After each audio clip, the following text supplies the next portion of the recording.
This is the 30-year anniversary of the 1989 Ebola scare in Virginia, and is what inspired the best-selling book called, what else? The Hot Zone. Hey guys, thanks for tuning in. So I just wanted to do a really quick video on Ebola. Now, I don't know if most of you know this, but last Monday, Memorial Day as it were, was when a 6-part miniseries called The Hot Zone aired on National Geographic, channel 276 for those using DirecTV. I think their channels are universal considering it's through a satellite, but I'm not 100% sure on that, so don't come down on me too hard if I'm wrong about that, okay? Anywho, oddly enough, or not, and I'm going to say not, this is the 30-year anniversary of the 1989 Ebola scare in Virginia, and is what inspired the best-selling book called, what else? The Hot Zone.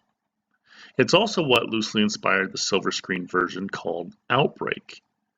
That you may be more familiar with than the Hot Zone book because most people don't read books.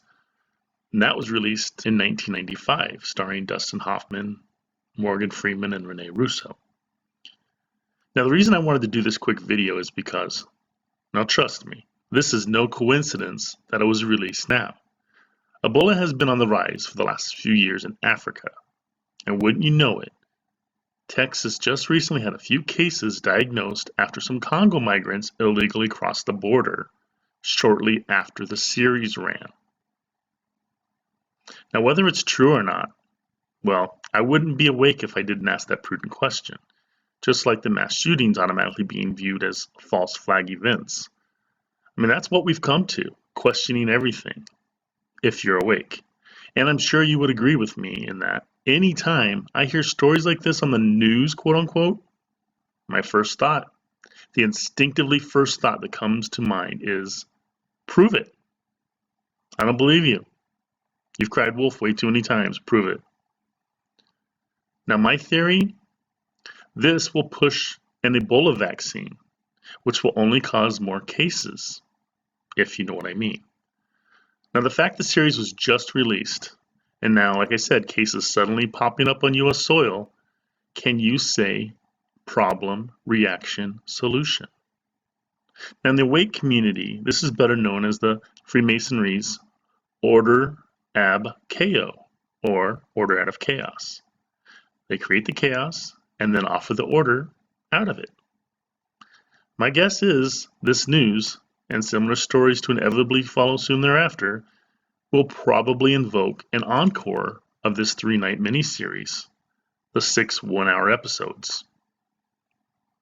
At least once. To get more people interested and glued to their televisions, if nothing else. With the news basically acting as their personal advertisement, free marketing. Because what's right around the corner, guys? Well, the presidential primaries, of course. Wow, what timing. Now, if I didn't know better, and I do know better, I'd say that this was done purposely. So Ebola would become a huge talking point for both parties, scaring people into voting for one particular party. Most likely the Democratic Party is my guess. After all, they cannot wait to get President Trump out of the Oval Office. So this could be their big angle for this go-around. Now I know what you're probably thinking, but didn't you say elections are actually selections in previous videos? Yes, I did, and they are. But you have to understand something. They are not just going to skip the primaries and the ultimate presidential nominees' campaigns and subsequent debates.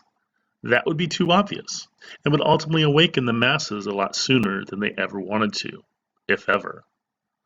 So they have to go through the motions to make it look good, which really, it just patronizes us woke folk, just like the Russian collusion goose chase had, since we know there cannot be a collusion in a selection.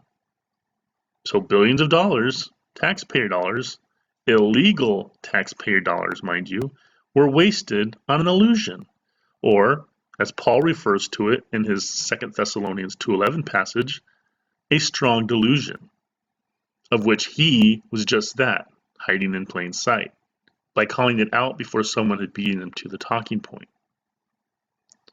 You didn't honestly think I'd get through a video without mentioning him, did you? And I'll continue doing it until it starts to sink in, regardless if it costs me subs or not. It's that important for people to awaken to whom he really was, what his real motives were, and for whom he was really working. And if you watched my last video titled Proof the Bible is Tainted, now I can't tell with viewers being suppressed how many actually watched it or not. But that's just a number to me, okay? As long as people are actually watching it, they cannot remove or erase your memory of it like they can your number out in the view count. So that's all I really care about, is if you've actually seen it or not. So if you had watched it, if you just can't get past the fact that the Bible is not 100% truth, you will never come to grips with the truth about Paul. Not to mention how we have been lied to regarding what really happened in the beginning, affecting us with what's occurring today. We have to know the true past in order to have any chance at understanding what's really going on now. Just like the Garden of Eden, I've said it before, Father had allowed for his Bible to be infiltrated.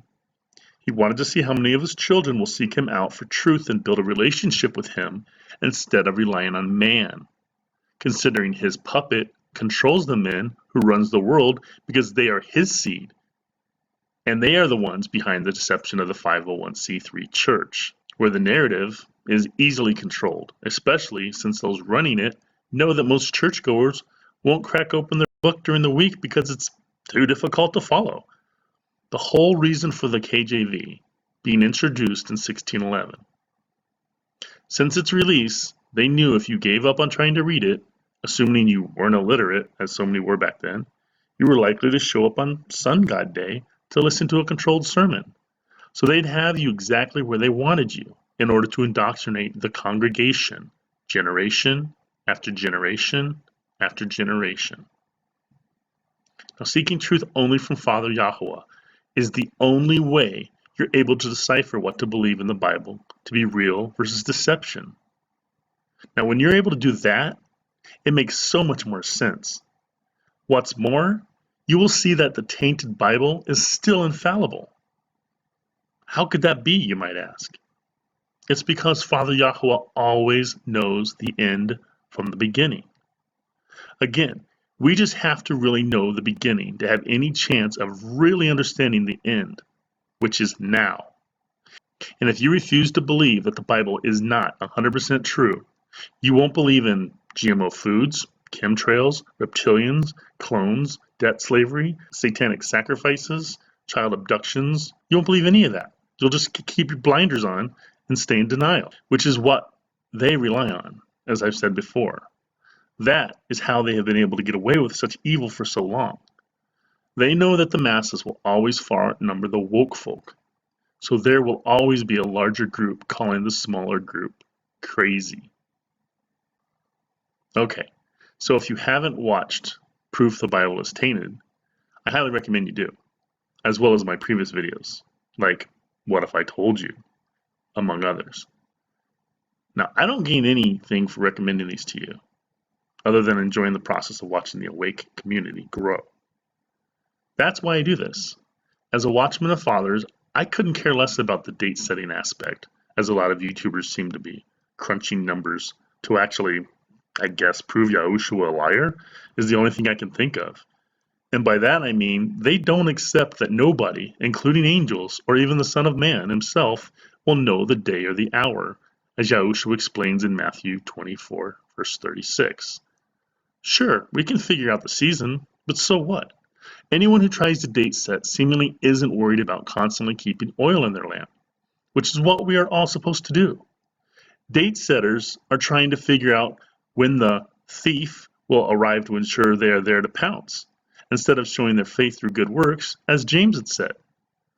And when I say there to pounce, I'm referring to the allegory in Matthew 24, verse 43, stopping the thief in his tracks because you knew when he would attempt to break into your house, so you stayed home that night instead of any other night when you knew he wouldn't come. Now, it shouldn't matter when the second coming is. I will tell you this, though. It happens after Jesus, the Son, S-U-N, takes anyone who will follow him in the fake rapture. since there is no mass pre-trib rapture of the church, as depicted in Hollywood movies and the church pushes in general. Whatever you see in movies, considering the opposite of that is true, probably isn't a bad way of thinking. Just saying. As I've stated before, as well as shared in my End Times Part 2, about 10 minutes into it, if you're restricted for time, one of the Apocrypha books, 2nd Esdras, in chapter 13, verse 15, it explains basically what really happens, as in taken versus left behind. It's the opposite of what you think it is.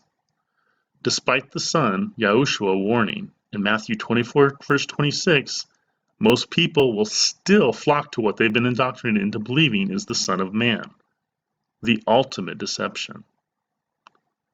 Now, like the bridge to my lyrics that I posted in my last video, Proof the Bible is Tainted, it states, sold on what they've been told, the bride has broken the mold. They bought the lie that's Jesus Christ, so he's a wonder to behold. They disrespect the elect, reject the very subject, so when they find they're left behind, they will reflect in retrospect that they were incorrect. Again, check out 2nd Esdras, chapter 13, verse 15, and you'll get a better grasp of what's true and was purposely removed from the canon by the Roman Catholic Church. Stay vigilant and fear no evil, because the only one who can take body and soul and destroy them in hell is the Most High, Father Yahuah. We reside in a shell, a housing unit, for our Father-gifted soul. And in the grand scheme of things, the amount of time we actually spend in this shell is about as much time as it takes to try on and take off a shirt in a department store dressing room. Let that sink in. Anyway, stay vigilant. God bless.